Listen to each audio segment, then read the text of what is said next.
talks about so much, if we look at it, about gratitude, about just being appreciative. In fact, there's one verse where he says he loves those who are grateful. In fact, I read another verse where he said, if you are thankful, I will give you more. These are some basic principles that reflect the kind of thanks we should give Allah for all that He has done for us. I also read a verse in the Quran where Allah says, talking about the creation, He talked about how He made everything subject to the human being.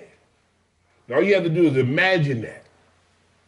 He said He made everything, in fact, one verse, the word secular, He made everything with a useful benefit to the human being.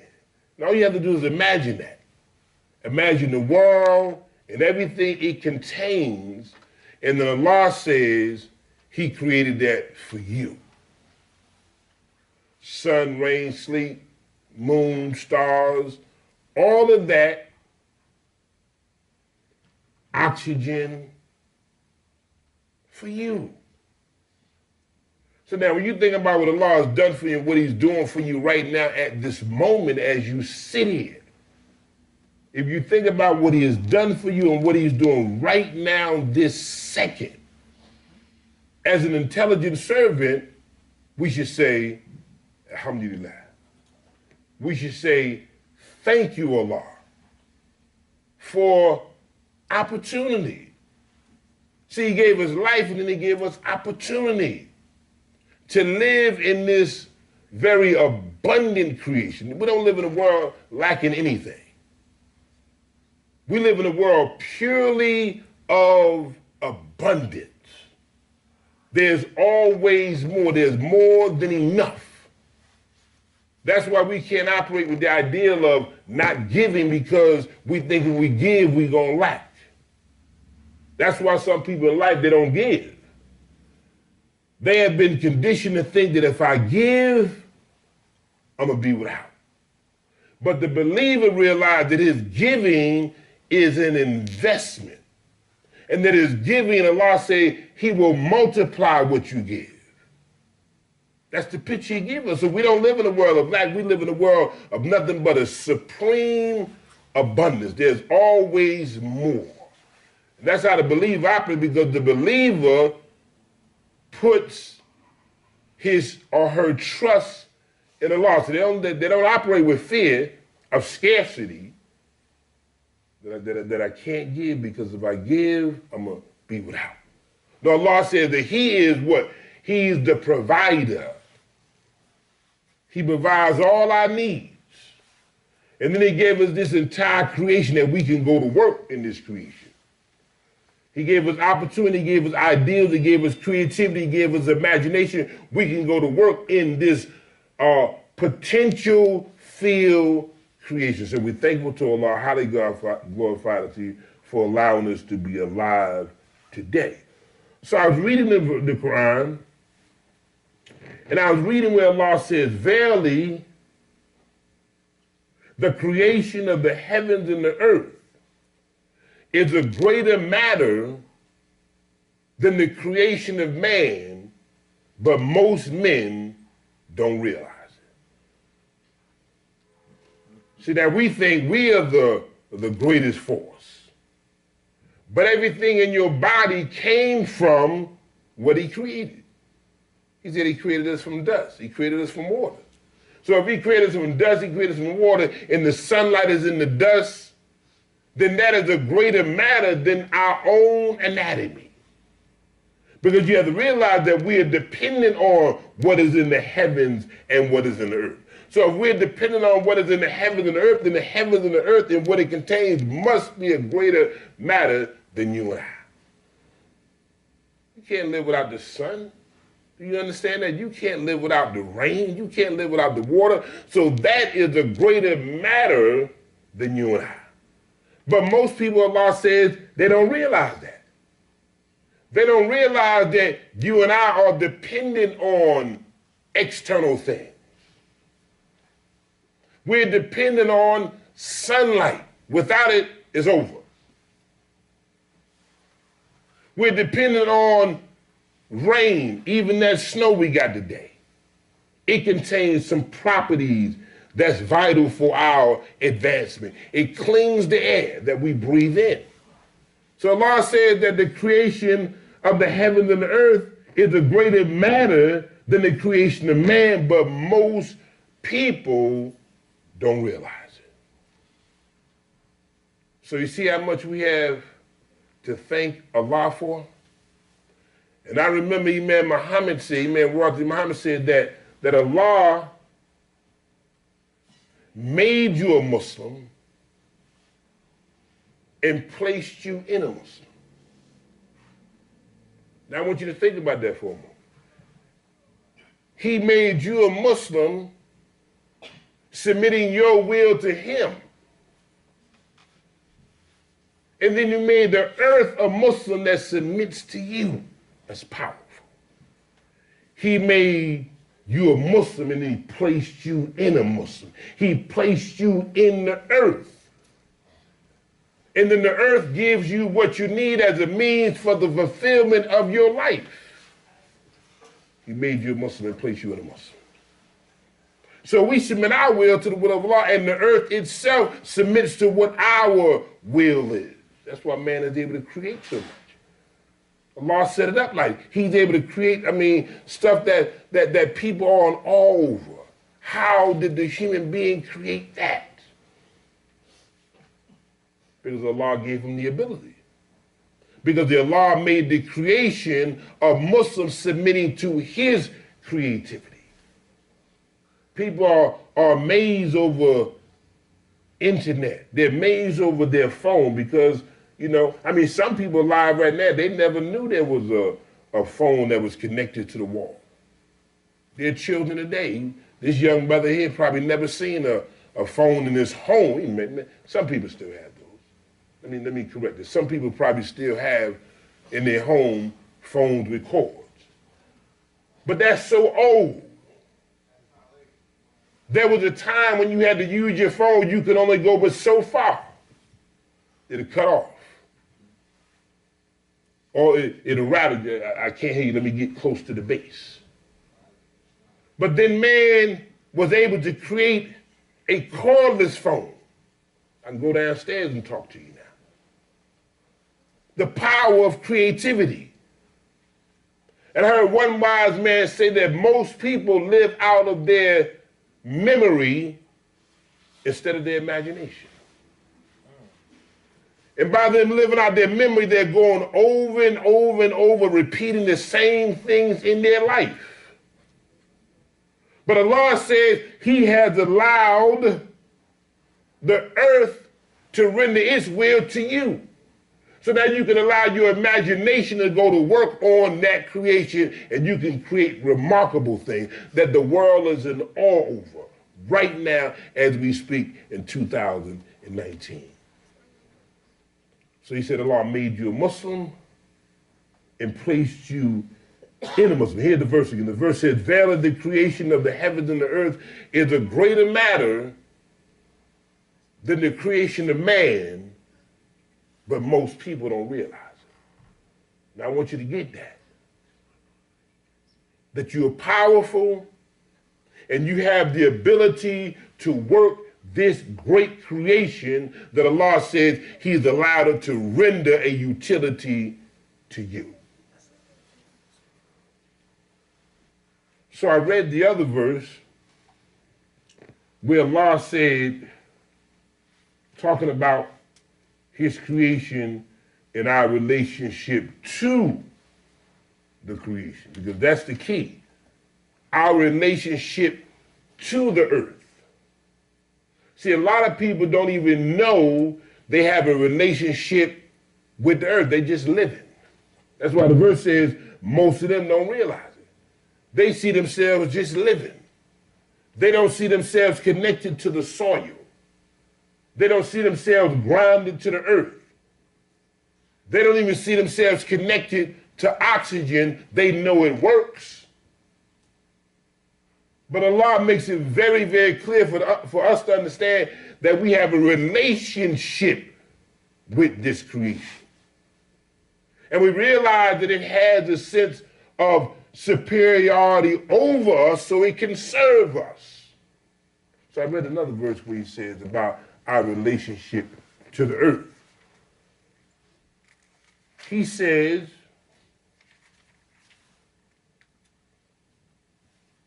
makes it clear who did it.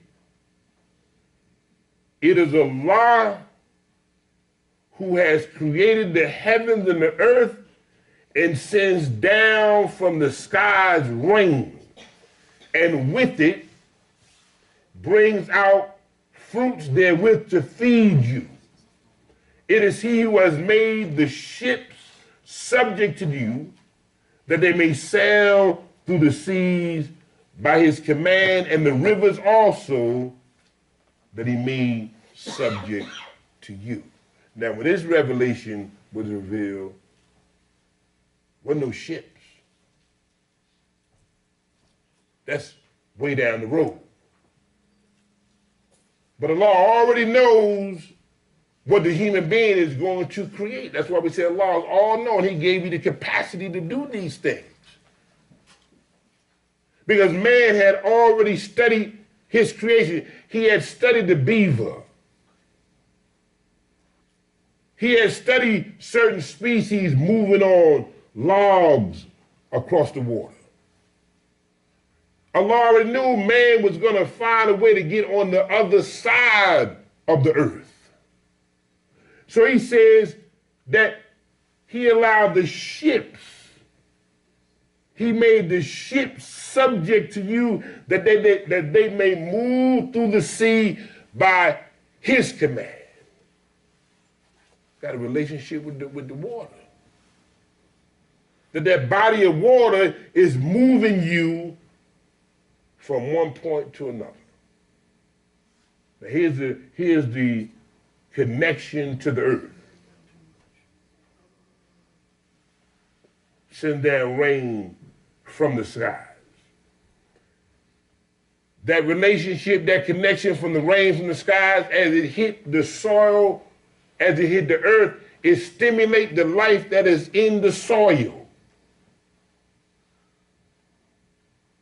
There's potential in the earth that we have to extract. So Allah says he sends down rain from the skies also to give life to a dead earth. That's how powerful the rain is. That there's potential in that soil. And there's potential in your body. And you sometimes need external forces to activate what Allah put inside you. Just like we won't realize the power that is in the soil until the rain comes down to stimulate the life that's there. And Allah said, therefore, it brings forth fruits to feed you. Here's our relationship to the earth. Then he goes on to say, and he has made subject to you the sun and the moon. Did you get that? Subject. Subject means something is under your authority. Do you know the power of the sun? I mean, the sun is so powerful that you have some people who literally worship the sun. They are in awe over the sun and its power because it is very, very powerful. But Allah tells us not to worship the sun, but to worship the one who created the sun. But he says, as powerful as the sun is, he said he made the sun subject to you. Not only the sun, but he said he made the moon subject to you. It is a reflecting force. But the sun has the power to activate life. And you know, you and I, we understand, we've been studying, we get vitamin D from the sun. We need sunlight to live. If you pull the sun away, it's over. That's your life force. That life force that is so powerful, Allah said, He made the sun subject to you. See how powerful you are? Now, we started off the khutbah talking about how much gratitude we should have to Allah. You see how powerful you are? Allah said He made that subject to you. And then it goes on. Talking about the moon. And both of them have courses that they follow diligently. And He has made subject to you the sun and the moon, both diligently pursuing their course, and the night and the day that He has made subject to you. Oh, this is powerful. See, they say He made everything subject to you, but those forces are of greater matter to you. Most people don't realize that. Then He goes on to conclude this section of the Quran, and He give you all that you ask for. But if you count the favors of Allah, never will you be able to add them up. Verily, man is given up to injustice and ingratitude. After showing your relationship with the sun and the moon, the night and the day, that everything has been subject to you, He says that if you attempt to count the favors of Allah, never will you be able to add them up. Allah has done so much for you, and He's doing so much for you right now that He says you will not be able to compute all of the blessings He has laid before you. Because there's always more. No matter what you conclude, there's always more. Allah has done this for you, but He's done more than that for you without you even realizing. In fact, I read a verse. I read a hadith of Muhammad the Prophet sallallahu alaihi wasallam, and he said about the life of the believer. He says, Muhammad the Prophet sallallahu alaihi wasallam, he says that the affair of the believer is amazing. You think about that now. He says that the person who trusts in Allah, understands that Allah has all power, all control, that there's a destiny for your life. He said the picture of that person's life is amazing. No matter what they go through, their life is amazing. Because what? They have faith in the one who gave them that life as a trust. It don't belong to them. He said that the affair of the believer is amazing. The whole of his life is beneficial. And that is only in the case of the believer. When good times come to him, he's thankful. When good times come, he's thankful. And that is good for him.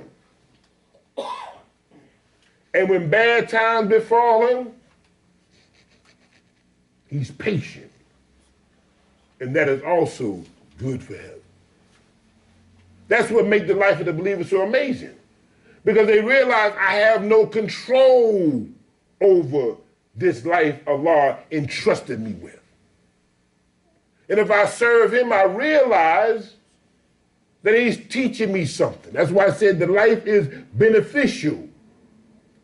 It is not only beneficial to you, it's beneficial to other people. Because you have to realize that Allah used those who've gone through something to help those who've gone through something. See, your story, your experiences can help someone else. So he said that the life of the believer is beneficial. In fact, he said the whole of his life. So the believers see life in a certain way. So we talked about the end result here was Allah said that if you attempted to count the favors of Allah, never will you be able to do so. Let us turn our attention to another verse. Last week we talked about right living. We talked about the ideal of righteousness and how the society and Shaitan has made righteous living a burden where it becomes almost like a shame. And people don't want to be called righteous. They want to be called good. And they resist that. But Allah tells us about, in the Quran, He gives us the picture of what righteousness is.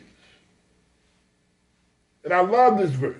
In fact, this verse sums up what Al-Islam is all about. This verse that we're about to read now sums up what Al-Islam is. And a good friend of mine, may Allah have mercy on him and grant him in paradise, Imam A.K from Chicago, Illinois, said to me one time, he said that Al-Islam is the worship of Allah in the service to humanity. Very simple. The worship of Allah in the service to humanity. That is our responsibility, to serve people. We serve Allah, but serving Allah is bigger than just the salat that you make. Serving Allah is involved in you engaging in the process of working for the renovation and elevation of people. So here's the verse. Allah says, it is not righteousness that you turn your face east or west, but it is righteousness to believe in Allah in the last day and the angels and the books and the message, and to spend of your substance out of love for Him. For your kin, for the orphans, for the needy, for the welfare, for those who ask, and for the friend of the slave. To be steadfast in prayer and practice regular charity, to fulfill the contracts which you have made, and to be firm and patient in pain and suffering and adversity, and throughout all periods of panic. Such are the people of truth that are Allah conscious. See, this verse right here first begins with letting us know what righteousness is not. Righteousness is not about rituals, which way you turn. It's not about how you dress. It's not about how you sound. Righteousness first begins, Allah tells us here, with belief. That's why the prophet said the life of the believer is amazing. And that believer is moving beyond himself, engaged in relationship with other people. So the verse begins showing us it is not righteousness that you turn your face east or west. See, because some people have the ideal that righteousness is location. That's why many people are mesmerized from our brothers and sisters that come from the east. Because some kind of way they have this ideal that this is a righteous person because Muhammad the prophet from the east, Saudi Arabia, and they have all these expectations. But Allah makes it clear, it is not righteousness that you turn east or west. Don't get caught up in rituals. But it is righteousness that you first believe in Allah. You believe in the last day, you believe in the messenger, you believe in the books.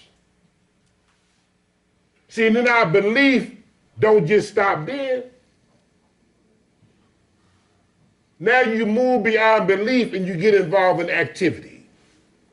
Then after you describe what the belief is, the books, the messenger, the last day, and Allah, then he said that now you spend of your substance, not for your own selfish gain, but you spend of your substance out of love for him. Not so people can say what you did for them. Not for you to remind people about what you did, but you spend your substance out of love for him, first of all, for your family. Do you know how many so-called righteous people neglect a healthy relationship with their family because they have the idea that my family don't believe like me? And they have all these ideals. My family is an unbeliever, they're kafirs, they're going to be condemned to hell. I have no regard for them. Intelligence says that you show a healthy regard for those who did for you when you couldn't do for yourself. That's why I said, first of all, righteousness is that you spend out of love for him of your substance. For who? For your kid. I've heard people say, I don't do anything for them. They don't believe like me. I'm a Muslim. I'm a believer. They're Catholic. They're unbelievers. They reject the law. And I have no regard for them. There's some people with this warped understanding of righteousness that they've literally severed ties with their family members. Because somebody told them righteousness is that you got to believe like them. Or just to have a relationship is someone have to believe like you. But the verse says that you spend of your substance out of love for him first for your kid, that's for your family. Then you move beyond that, then you start caring for people you really don't even know. He said, then you spend on the orphan. Those who've been neglected. They've been abandoned, don't have mother and father. They just out there moving the society, shifting from one place to another. Caught up in all kind of systems, social programs. Allah said, you feel for these people. And you spend of your means to support them. Then he says, not just stop with the orphan, but what about those who just need something? See, this is what righteousness is. Then he talked about for the welfare, and he said those who ask. Then he says, for the friend of the slave. You know how many slaves we have in 2019? And I'm not just talking about physical bondage, even though that still exists. In fact, they've done the research, outside of the human trafficking, they've done the research, certain segments of Libya still selling human beings. Now, Allah said righteousness is that you involve in working for the freeing of the slave. Because you have to realize not only is there a slave, I remember I watched that movie, 12 Years a Slave, if anybody's seen that. And they showed the process of how the slave was made. And I told you before I read when Malcolm said, Malcolm X, Malik al-Hashibah said, not only was there a slave, but there was a slave-making system. There was a system set in motion to produce the slave. The slave just didn't come out on his own. There's a system set up to make him totally dependent on a force that he's been conditioned to accept as an authority over his life. So they showed the making of a slave in that movie called 40 Years a Slave. How they literally broke the man's spirit, broke him down, and made him into a slave. In fact, in this movie, and this is a true story, the man had never even knew anything about slavery, was living up north, because many of his slaves came from the south. Living up north, never had any ideal or experience of captivity. Came down to D.C. because Shaitan went to work, come on to entertain us and work for us. And the man with the, see one thing Allah says about Shaitan, that Shaitan said, I am your sincere advisor. In other words, you can trust me. So he's a performer, he's an entertainer, so some Caucasians said, come on with us down Washington, that area, down the south, and we want you to perform for us. We're going to pay you well. And he trusted them, traveled from New York all the way down there, got him drunk, had him perform, got him drunk, and when he woke up, the process of being made into a slave was in motion. In 12 years, man was in captivity of wearing nice clothes. I mean, living nice. Living in a world where slavery had not even existed, although it was in America. And we got those kind of slaves, those physical slaves, but they work to break you down physically and work to take your mind. And that's where the greatest form of working to make a slave, to make the slave totally dependent on a force that is much more superior to him. So now if Allah said for the freeing of the slave, we have to also be conscious that there's a system in motion to make the slave. And you make that slave by taking his mind. You make that slave by taking his will. That's why I told you before about the assembly line. You put him through the assembly line, you know the end result. But Allah said righteousness is that we work to free the slave by bringing truth. That's why the Bible says, and you shall know the truth, and the truth shall set you free. See, if the truth gonna set you free, that means you're locked up. Might be locked up emotionally, might be locked up psychologically, might be locked up politically, in all these parties, you might be locked up economically, but the verse says, and you shall know the truth, and the truth shall set you free. That's the means of liberation. That's why they keep people from the truth. The verse in the Quran says, and we have brought you the truth, but most of you hate the truth. If you start giving people truth, oh man, you have so many free people in the world. That's why there's information people don't want you to get. They do it in all kind of fields. They do it in the mortgage world. They do it in the financial world. They do it in the credit world. There's some information they just don't want you to know. Because if you get the information and you start seeing things, you start operating a little different. And you shall know the truth, and the truth shall set you free. Mechanics do it. I want you to know the truth about certain things about fixing your car. That's how I would tell you that money flows from those who don't know to those who know. So they keep information from you.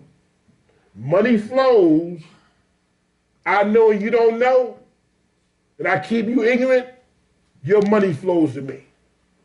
I'm not saying that you don't do business. Business is, you know things that some people don't. I'm talking about business where people deliberately keep information from you. So it flows from those who don't know to those who know. رَبَّنَا آتِنَا فِي الدُّنْيَا حَسَنَةً وَفِي الْآخِرَةِ حَسَنَةً وَقِنَا عَذَابَ النَّارِ.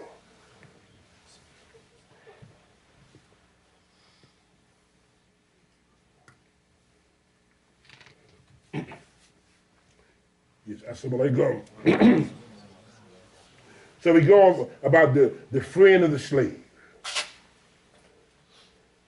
Then he says to be steadfast in prayer, righteousness, doing the right thing. Fundamentally, that's what it's all about.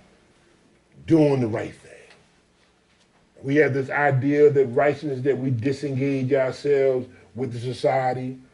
There's a story about the man that they was in awe over. He fasted, he stayed in the masjid, he made the salat. They was mesmerized by his spiritual devotion.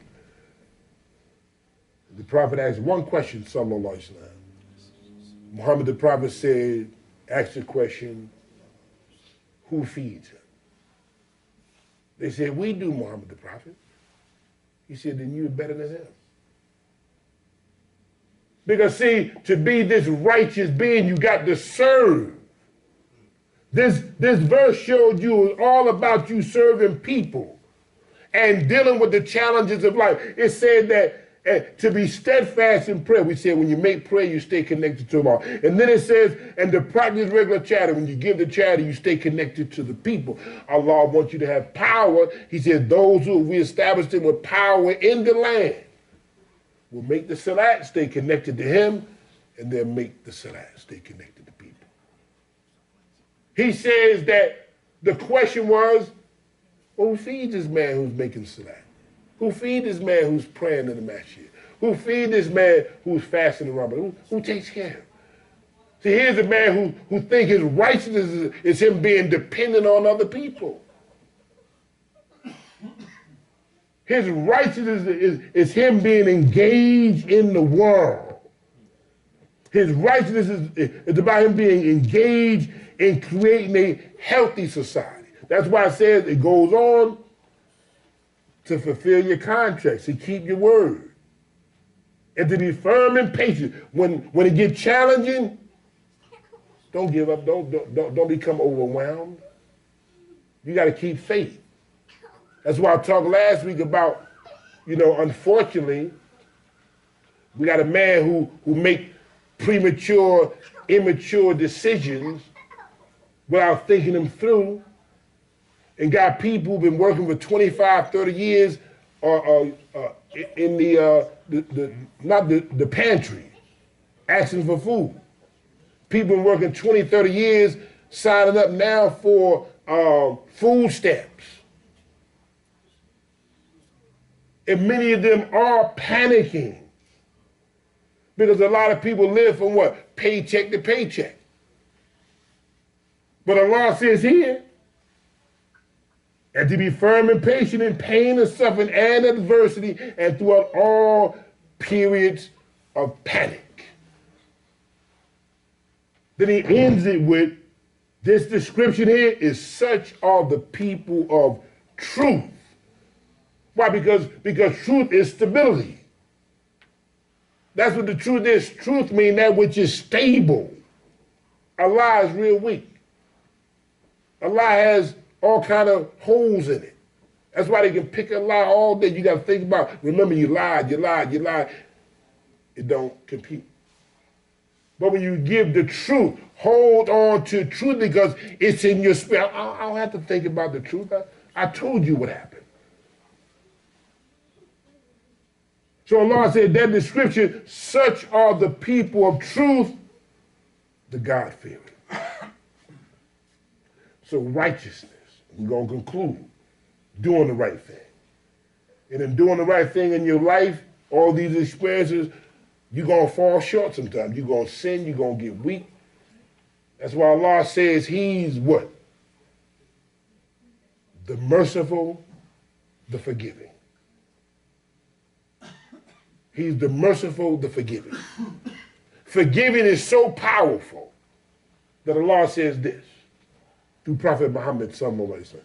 Allah says through Muhammad the Prophet Muhammad sallallahu alaihi wasallam says this: if you did not commit sin and turn to Allah seeking his forgiveness, he would have replaced you with another people who would sin and would ask of his forgiveness, and he would forgive them. How can Allah be the all-forgiving if you don't do nothing for him to forgive? That's why righteousness don't mean that you away from the world, I ain't engaged. I'm involved in the world. And if I fall weak in the process, I know that Allah said he's all-forgiving, most merciful. And he said that if you would not ask for forgiveness, he would replace you. That's a powerful picture. Him being the forgiving is so powerful. He says, here's the picture, that if you did not seek his forgiveness, he would replace you. That's how much Allah said he want to forgive you. That's how powerful forgiveness is in his process, in his sunnah, in his way. He said he would replace you with another people that when they sin, they would ask for forgiveness and he would forgive them. That's powerful. That's powerful. So he tells us what righteousness is not first. And then he gives us a clear picture of what righteousness is. That you have to be in the process, engaged in the process of working to make the world a better place. Muhammad the Prophet, peace be upon him, said that the best of you is he who is most useful to society. And that verse right there showed us you got to be involved in being useful. And you have to ask yourself, how useful am I? How am I using up what Allah gave me as a trust? My life has a beginning and it has an end. A starting point and a stopping point. And within those 2 points is the experiences of life. And how am I involved in the process of contributing to make the world a better place to live? Peace be unto you. Assalamu alaikum.